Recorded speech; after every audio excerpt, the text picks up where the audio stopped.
You all set? I'm all set, whenever you're ready. All righty. I guess we'll get started then. Has everybody got their tea and their coffee? And if you don't be afraid to get up and go back to Michael and get some more. Yeah, I will provide. Yes. Well, this time I thought I'd talk about women. This month is National Women's History Month. Yay! Yes. So I'm taking advantage of it. And I found it while looking on the internet, trying to get some ideas of what to talk about, besides the women that I want to talk about. I found something written in the 1930s about pioneer women in Western New York. And it says, for the history of pioneer women in Western New York, very few written records are available, as women were not deemed important enough to occupy the page equally with men. No biographical sketches are to be found. But to really know the pioneer women, historical imagination must construct a picture of what she met in her new home, the hardships she faced, the emotional experiences she had, and the interests which led her to stay. Well, that's fine. But I found that they should have looked in Pioneer History of Orleans County, because in there it tells what women did here in this county. And the first permanent settlement in Orleans County was made by a woman. Ha ha. Bathshua Brown, for the Brownsberry Patch. She was the first woman to stay here. She started out with her husband and her 12 children, 10 of whom lived to adulthood. Bless her heart, I'll tell you.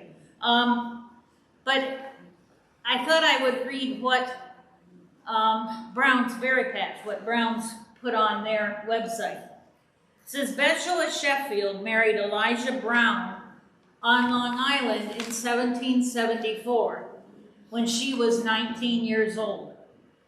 They moved to an island off the coast of Connecticut, known today as Fisher's Island. Elijah and his brothers rented the island and raised all kinds of livestock, which they marketed in the West Indies with their own vessel and returned with sugar and other items from the islands. In 1776, during the Revolutionary War, a British captain anchored several vessels of Hessian troops nearby to seek provisions. Bathshua, a staunch colonist and mother, confronted the captain and expressed her intense loyalty to the revolutionary cause. Subsequently, the captain took all their livestock and things of value and burned or destroyed everything else on the island. The Browns moved to another home in Connecticut and then to Sodus, New York. Later, Elijah ventured west down the shore of Lake Ontario to Oak Orchard River. After purchasing the present-day home farm from the Holland Land Company in Batavia, Elijah died while bringing his family along the lakeshore to their new home in 1804.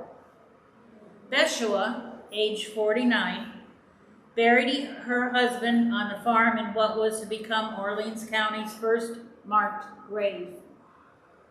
Bathshua and Elijah had, 16 children, and 12 of them lived to help her settle the farm in the wilderness. During the War of 1812, and this is the kicker, I just love it, the British had several armed vessels on Lake Ontario to hinder lake commerce along the southern shore. During one of these raids, a captain foolishly found himself captured and subsequently brought up to Bathshua, the matriarch of the area. He was the same captain who had plundered them on Fisher's Island in 1776. Bathshua gave him 3 choices. Be turned over to the American forces at Ridge Road, let her sons have their way with him, or return to his ship and never come back to this area again. He chose to leave and was not seen again. That's our first woman settler. Thank you very much. I think we got it made. This story just tickles me every time I read it, because it's just, she just stood up there and she got 3 choices. And she gave them to him, and he took the last one and left. Never to be seen again. I love that. The second woman I want to talk about is Elizabeth Gilbert. Elizabeth Gilbert was a native of Canada and was the first settler in the town of Gaines. That's how I got hooked on this. When I got appointed town of Gaines historian, I thought, well, I got to learn the history of this town, because I had just been digging around on my house and who built it, and who were the neighbors, and that sort of thing. Well, when I got appointed deputy historian, I thought, oh, good Lord, I got to learn the history of this town. I've got an official title. So one of the first things I learned was about Elizabeth Gilbert, because she settled just down the road from my house when I was researching. In 1807, Elizabeth took an article to land on the Ridge Road just east of what is today's Childs. And I live at Childs. Mrs. Gilbert was married at the time, and her husband came with her, although his name is never mentioned. She even moved away from here, and in the new county that she moved to, he's not mentioned either, which I think is kind of cool. You know, usually it's the wife that isn't mentioned. This time it's the husband that isn't mentioned. So we don't know who Mr. Gilbert was, other than he was Mr. Gilbert. Elizabeth took the article in her own name, the land article in her own name. So if you hear people say, well, they wouldn't allow women to go out and buy land, tell them they're full of baloney. Because she did. She got land in her own name. With the Gilberts came their niece, Amy Scott, and 2 children under the age of 10. 2 years later, Mr. Gilbert died. Now that was about 1809 when he died. Elizabeth and Amy continued without him for 3 more years until the War of 1812. As many other settlers, Elizabeth and Amy fled the threat of the British and Indians advancing from Lewiston. They moved to Farmington in Ontario County. And it still says Elizabeth Gilbert, doesn't say her husband's name, which is kind of cool as far as I'm concerned. Mrs. Gilbert's story does not end there. In 1809, after Mr. Gilbert's death, a family arrived from Canada to the head of Stillwater, what was the town of Carleton. Noah and Polly Burgess and their family were in need of assistance because Noah was ill. Mrs. Gilbert took her team of oxen and wagon and moved the Burgesses and their belongings to the Ridge Road where they had taken an article of land. The Burgesses needed a cabin. Polly Burgess, being a hardy woman, chopped the trees, and Elizabeth Gilbert with her team of oxen hauled the logs to the building site. With the help of some men walking along the ridge to find their land, the women built the log cabin. The cabin built by these 2 women provided shelter for several families as settlement began in the succeeding years. It was the first home for Robert Anderson and his family, Arba Chubb and his family, Samuel Roswell and Gideon Lewis and their families, and Zacharias Lovewell and his family. So that cabin, built by the 2 women, provided shelter for new settlers coming into the area and was used over and over and over again. So don't tell me that women didn't do anything, because I can prove that they did.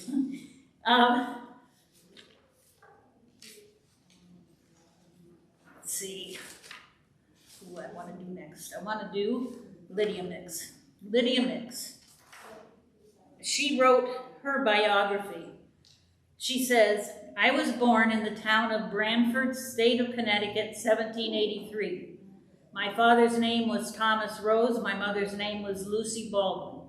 My father was a sea captain and commanded a ship for a great many years that sailed between New Haven and the West Indies. When I was 10 or 12 years of age, my brother Samuel Rose, afterwards captain, shipped with Captain Green of New Haven as a blacksmith to go to the East Indies. It was the best ship that ever cleared from the port of New Haven for the East Indies. We never expected to see them again. It seemed as though they were going almost beyond the bounds of time and space, and we all felt sad. But behold, in just 3 years to the day, they returned and brought with them 6 or 7 East India men. They had to make promises that they would return them when they wished to return. There was great rejoicing when the ship returned. My father died when I was 15. I lived with my mother until I was married. I was married when I was 18 to Abatha Mix of New Haven and soon moved to Dutchess County, New York. It was a fine country and we had a fine farm. We hired men to work the farm. Mr. Mix was a mason by trade. He worked at his trade mostly summers and made nails and buttons in the winter.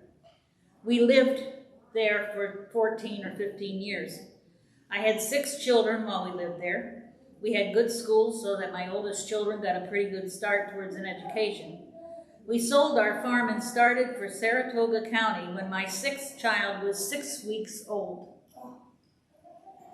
We bought a farm in Saratoga and stayed there 2 or 3 years. We had 1 child born there. We sold our farm and moved to the town of Gaines, Genesee County, New York, now Berry, Orleans County.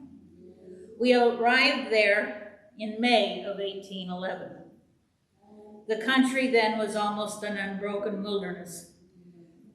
There was here and there a patch cleared, but they seemed to be covered with stumps.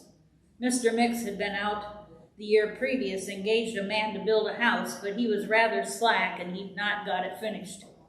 He had got the logs up and the roof on. All hands went to work and split some basswood logs and wedges and hewed out some plank and made a floor. We built a fire against the logs and went to living in our new home. We had $1,000 or $1,500 when we came to this place. We took an article of a large tract of land, went into the potash business with his brother Ebenezer Mix, and also the mercantile business, and had an ashery. Made salts and potash, took them to Montreal and got silver for them. After a while, the settlers began to build chimneys in their houses. Mr. Mix dissolved partnership and went to work at his trade. Besides being something of a lawyer, he did a great deal of business for the settler. We felt very much the loss of Eastern schools. I could suffer all things, but to see my children grow up without an education. But I did not have to wait long. We soon had schools. We lived on the same farm and raised 7 children to be men and women and see them all married. I've outlived 3 of them. Mr. Mix died in 1856. I now live with my son George. I shall be 86 next March 1869. Mr. Mix willed the homestead to me, and probably I shall keep it as long as I live. Signed, Lydia Mix.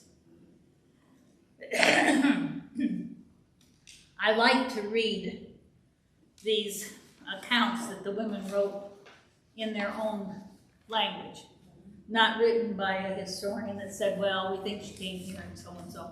It's like reading somebody's diary, and that's the fun part of it. That was Lydia Mix, and let's see, where is she? There she is. Martha Tomlinson was another one.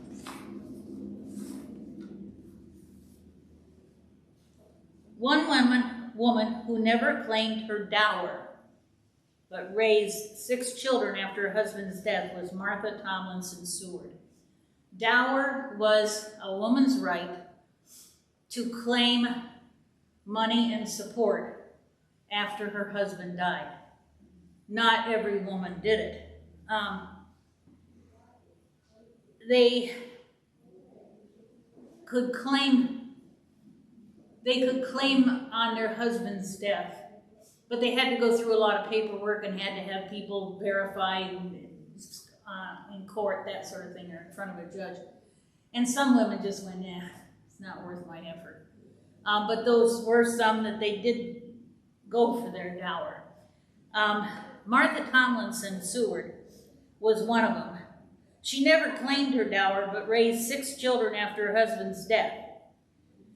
Vincent Tomlinson died in 1826, leaving Martha with children ranging from 2 years to 12 years. 22 years later, the youngest son challenged John Proctor, the administrator, on his accounting of the estate. So apparently John Proctor, who lived at Childs, very influential man, handled people's estates, handled big paperwork. He was kind of the man, the head man in the area. Thus, in the surrogate's records is found a description of Martha's existence after her husband's death.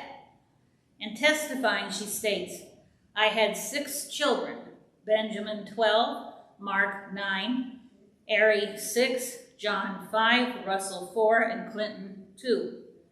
I had little money laid up, perhaps $20. I kept boarders that winter. The children were supported from the property I bought of Mr. Proctor.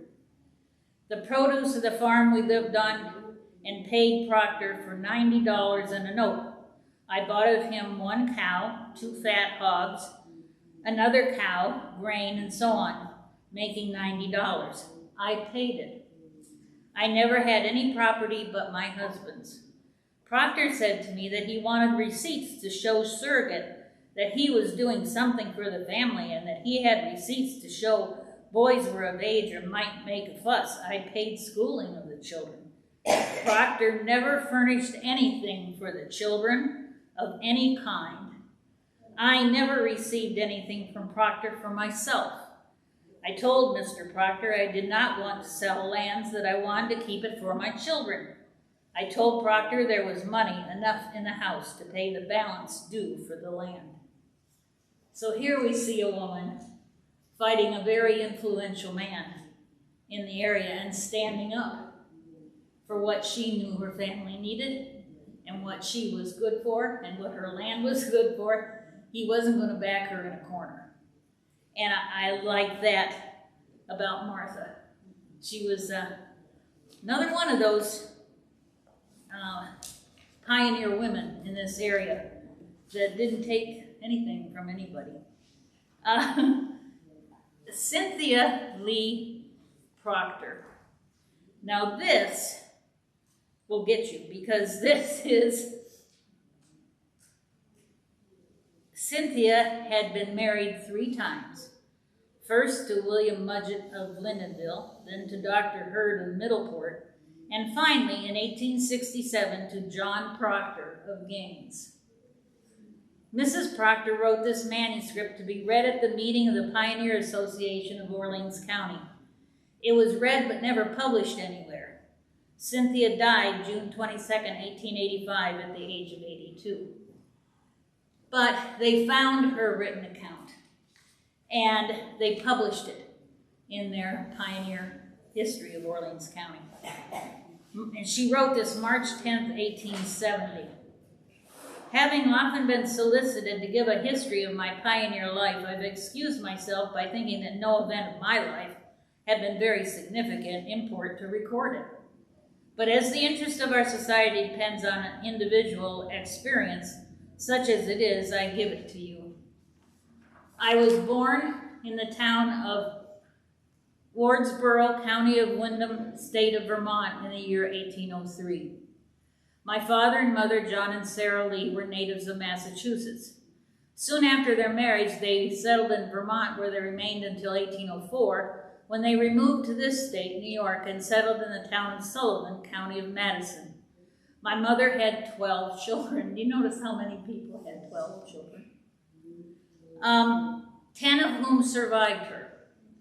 In the spring of 1816, my father and eldest brother, Charles Lee, came to this then the far west country to look for land. They made a purchase on what is now called Lee Street, then the town of Gaines, County of Genesee. On their return, they spoke in flattering terms of our future wilderness home. In a short time, 2 of my brothers and a hired man started on foot 150 miles to commence the new and strange enterprise.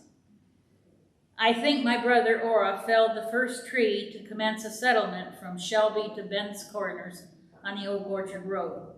They cleared the land, got in 5 acres of wheat, built a log house, and chopped down 7 acres of timber, preparatory for clearing off and putting in spring crops. I think they did an awful lot of work in a short period of time. On the last day of February 1817, our family, 12 in number, arrived at our new home, in which was a young man and his wife who'd taken shelter till they could build their own log cabin. I was the youngest of 4 unmarried sisters. The oldest of the 4 sisters went east that summer to teach school, as there was not a schoolhouse, I think, south of the Ridge Road. Our floor of split logs and the doors, blankets, as yet no boards could be obtained for doors or window casings. But the capacious chimney and spaces between the logs afforded some light. It was not long before we had boards for a chamber floor, doors, windows, and a chimney and an oven. They made bedsteads of round poles called Genesee bedsteads, but they answered every purpose, and most happy were we when we had a chamber to put them in. All the way to reach it was by ladder. When they first built their beds, they attached the base of the bed to the log cabin wall. And so you might have 2 like a bunk bed, only they were attached to the wall until they could get the upper part of it finished off where they could put a bed. But originally they were literally attached to the wall of the log cabin. It was not long before our spinning wheels were got in order, and the hum of 4 wheels indoors and as many axes outdoors were the only instruments of music. But not infrequently did our voices raise above the continual din and echo in the surrounding woods. After we had spun and wove sufficient cloth for the use of the family, and that was no small amount for so large a family, the entire clothing being homemade, we then made a piece to sell. The only way we had to get us each a calico dress. The nearest store was at Gaines Corners on the ridge, some 8 or 9 miles. But we must have the new dresses, and the men could not leave their work, so one bright morning, my 2 sisters started on foot with a roll of cloth, some 25 yards, and procured the dresses, and though dearly bought, they were highly praised. We walked twice during the first summer to Maple Ridge to attend meetings, which was held in the Sir Wyman's barn. These are religious meetings. I think Elder Gregory preached. We had after that occasional preaching on our street by Elder Puffer, Methodist, and Elder Dutcher from the Ridge Road, then a Baptist. After a time, we had barns to hold meetings in. Reverend Mr. Morton, Universalist, preached regularly, and afterwards settled on our street. As soon as we had a schoolhouse, we had singing school and took quite an interest in keeping up a good choir. Late in the fall of that year, my father got his horses home, which had been pastured in Ontario County. Cattle could get their living in the woods. The only trouble was the flavor of the milk and butter and hunting for the cows. The boys would start after them, taking a tin horn so that they lost their way or got belated. They would blow the horn, and then we would do the same from the house, and they could then follow the sound. So if they got lost, they had a horn to blow.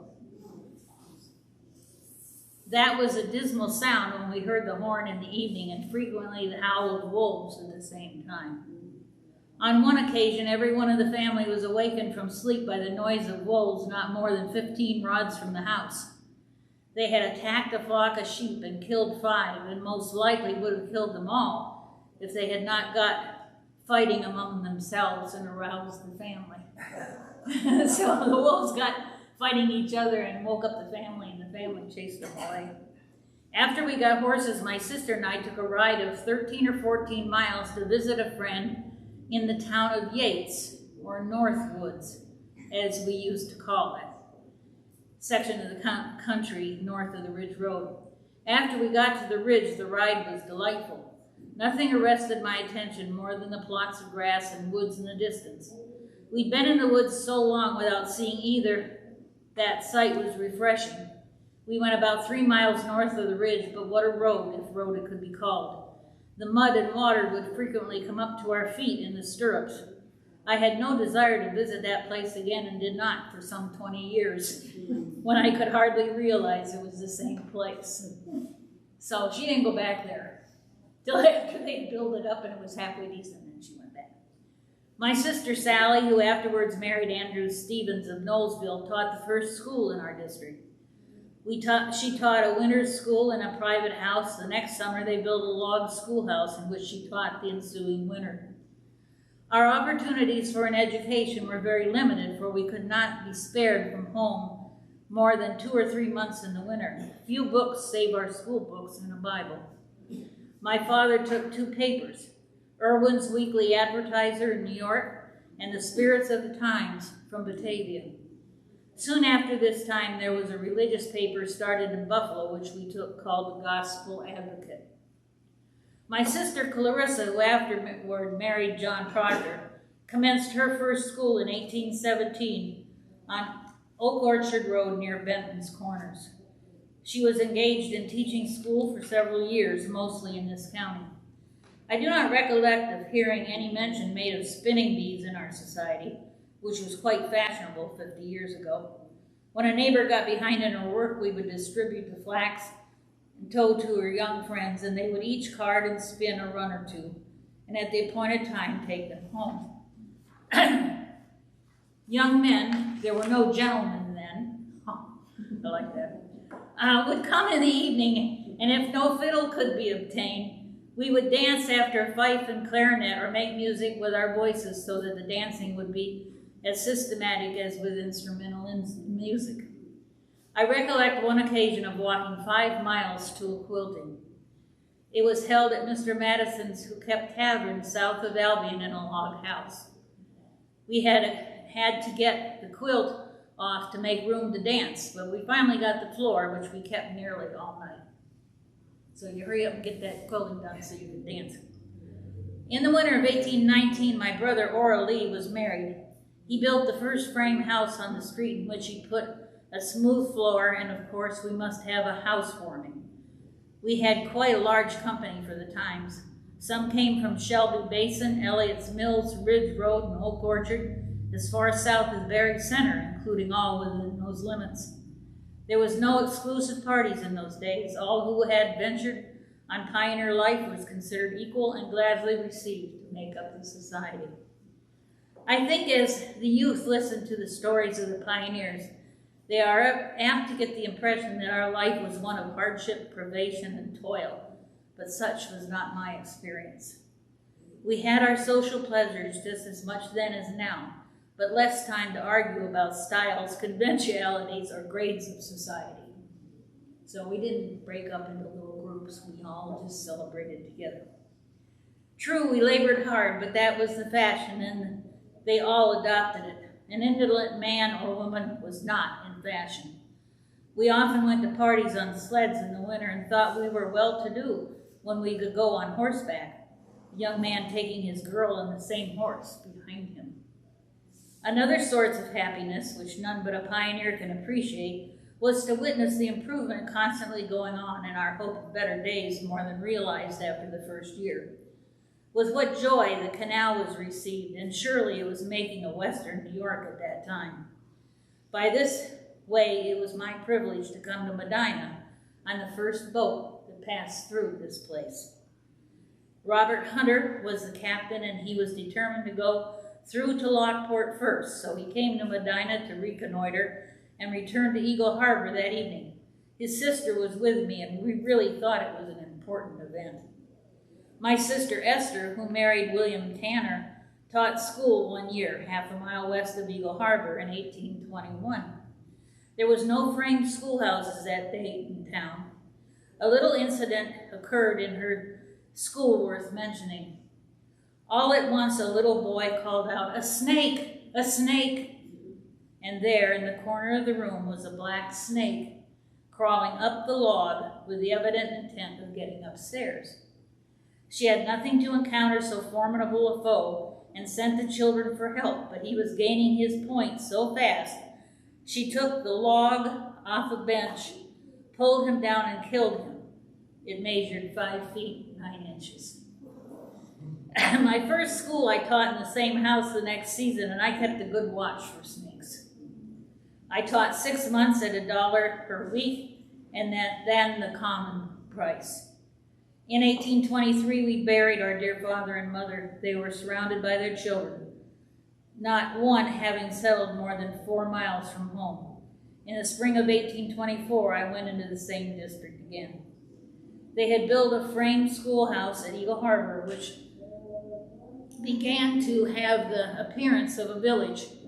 I taught in a log schoolhouse. 43 years ago this winter, I taught in the new brick schoolhouse and presume some of my scholars will remember how careful we were not to mar the beautiful structure as it then appeared to us.